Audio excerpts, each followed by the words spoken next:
गांव है और कुर्मी समाज का पूरा ये गांव है। आप देख सकते हैं हर मकान के बाहर यहाँ पे लिखा हुआ है ये मकान बिकाऊ है, इधर भी लिखा हुआ है ये मकान बिकाऊ है आएगा।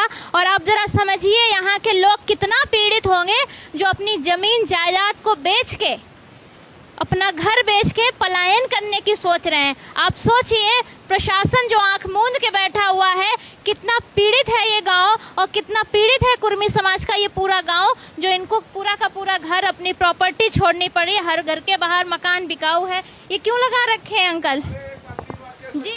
3 बार केस लग चुका हमारे ऊपर। 3 बार केस लग चुका। किस चीज का केस लग चुका? एक बार झगड़ा कर लगाया गया, फिर खुराफात का, एक बार बलात्कार का लगाया गया। एक बार तो बहुत मुश्किल में बच पाए हैं, तो क्या किया जाए? इससे मजबूरी है इस समय। सुनवाई आप लोगों की कोई कुछ नहीं सुनवाई, कोई भी सुनवाई नहीं है। उसकी सुनवाई होती है, इसीलिए तो बकी है। पुलिस भी शासन उसी का कह रहा है सब कुछ, यहाँ कुछ कर नहीं रहा। करे क्या? मजबूरी है। यहाँ के विधायक और सांसद जी से कभी आपने शिकायत की थी? तो आप वोट देते? आए तो थे उस दिन, 8 दिन का मौका दिया, देखो कब क्या करते हैं। ये क्या करते हैं देखिए अब। 8 दिन हो गए अभी तो कुछ। अबे 31 तारीख के आए थे, आज 5-6 रोज हो गए। अच्छा भी है, ये भी घर में पोस्टर लगा हुआ मकान बिकाऊ है। चाची काहे को मकान बिकाऊ कर रही है? मकान इसलिए बेच रहे हैं कि हम यहाँ जी नहीं पा रहे हैं। हम मकान भी बेच रहे हैं, अपनी खेती भी बेच रहे हैं। हमें पैसा मिल रही है, हम अपने घर निकल जाएंगे यहाँ से। जब दमंग जीवन नहीं दिए तो हम करिए का यहाँ रह के। पुलिस वाले से शिकायत की, कोई सुनवाई नहीं? पुलिस कुछ नहीं सुन रही। कोई सुनवाई नहीं। ना कोई सुनवाई नहीं।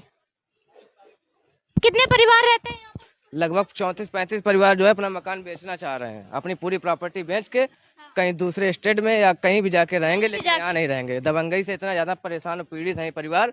आज देखिए ये सब महिलाएं हैं, बच्चे घर से बाहर नहीं निकल पा रहे हैं। महिलाएं घर के अंदर है, जो राशन पानी रात बिरात अगर निकलते हैं और जो है मैनुअली डिजिटली नहीं दे रहे हैं, मैनुअली धमकियां मिल रही हैं कि जो है अगर कोई भी घर से बाहर निकला तो उसको जान से मार दिया जाएगा।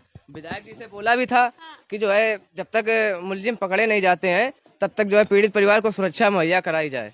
विधायक जी ने आश्वासन भी दिया था, लेकिन ना तो कोई पीआरबी की वैन आ रही है, ना कोई पुलिसकर्मी आ रहा, कोई भी नहीं आ रहा, थाने का कोई आदमी नहीं आ रहा। जी, बड़ा हादसा इस गांव में होता है और लगातार ऐसी धमकियां मिलती है। इसके बाद प्रशासन जो है यहाँ का आंख मूंद कर बैठी है। इस एक भी गांव में कोई पीआरबी बैन नहीं है। जी, थानाध्यक्ष महोदय जी कह रहे हैं कि जो है पकड़ने से क्या होगा, इसमें जो है मुलजिम जो है कोर्ट में सरेंडर करेंगे, वहाँ बेल हो जाएगी, आपको आमने सामने रहना है तो मतलब दब के रहो और जैसी वो दबंगई करते हैं उसको सहन करो। अब इससे तो हम लोग पीड़ित हैं, इतना तो कर नहीं पाएंगे। जी हाँ, पकड़ना आई नहीं उनको, कोई भी, ना कोई कमेटी गठित की गई, कुछ भी नहीं हुआ। 1 हफ्ते से भी ज्यादा ये मामला हो गया। अंकल आपने भी पोस्टर लगा रखा है ये मकान बिकाऊ है, क्यों लगा रखा है? अरे ये इतने दबंग है, ये इतने लोग हैं, फिर भी उनके ऊपर वार किया। हम लोगों को कोई बात है नहीं, इसीलिए है कि कुछ हो रहा नहीं है। हाँ। चाचा ये मकान बिकाऊ है, आपका मकान है, क्यों लिख रखा है आपने? दबंगई की वजह से हम लोगों को गाली दी जाती है, गोली मारने की धमकी दी जाती है, इसलिए हम घर बिकाऊ पोस्टर चिपकाए हैं। हम लोग बाहर रहेंगे जाके। विधायक जी बोल के गए थे कि 7 दिन में जो है न्याय मिलेगा परिवार को, पीड़ित परिवार को, लेकिन 7 दिन हो गए हैं, ना विधायक जी फोन उठा रहे हैं, ना थाना प्रभारी फोन उठा रहे हैं। और रवि वाजपेयी सांसद प्रतिनिधि वो भी आए थे, वो भी फोन नहीं उठा रहे हैं। कुर्मी समाज का जो पीड़ित समाज है उसका कोई ना कोई सुनवाई हो रही है, ना कोई फोन उठा रहा है, न्याय मिलने की कोई उम्मीद नहीं है। मतलब खासपुर जो गांव के लोग पीड़ित हैं, कितना पीड़ित है जो इन्होंने अपने घर के बाहर लगा रखा है यह मकान बिकाऊ है, कि कितनी मजबूरी रही होगी जो इन लोगों ने ये लिखाया हुआ है। यहाँ से विधायक राहुल बच्चा सोनकर हैं, सांसद भी हैं, एसडीएम भी हैं, थाना अध्यक्ष भी हैं, है ना। इसके बाद आप जरा देखिए कि इतना बड़ा हादसा हो जाता है।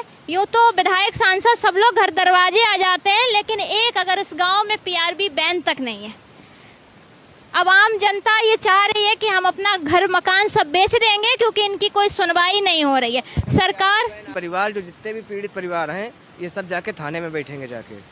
यहाँ पे तो हम खौफ में जी रहे हैं, घर से बाहर नहीं निकल पा रहे हैं। हम कम से कम थाने में बैठेंगे, कम से कम जान तो सलामत रहेगी। तो 2 दिन और बचा है, तीसरे दिन हम लोग सब लोग पीड़ित परिवार सहित वही थाने में बैठेंगे जाके। बैठेंगे यहाँ नहीं रहेंगे। यहाँ नहीं रहेंगे। रहने का मतलब ही नहीं है। खुली धमकियां मिल रही जान से मारने की, कब बाहर निकलें कब गोली पड़ जाए कोई पता ठिकाना नहीं है। ना कोई पुलिस है ना कोई कुछ भी नहीं है। एक महिला को जो है गिरफ्तारी हुई भी थी, उसको वापस कर दिया। थाना अध्यक्ष हमसे पूछ रहे हैं कि बताइए उनके रिश्तेदार कहाँ हैं। प्रशासन आपका है, पकड़ आपकी है, आप अपना पता करिए। हम लोग क्या बताएं? हम लोग तो बिरादरी भी सेम नहीं है, हमें तो पता भी नहीं उनकी कौन रिश्तेदारी कहाँ पे है। अब हम उनको पता करके बताएं कौन कहाँ है, तो इससे सही आप जो है हमारी जगह आ जाइए, हमको अपनी जगह कर लीजिए, हम खुद पकड़ के जो है कार्रवाई कर लें। वही बताए ये थाना अध्यक्ष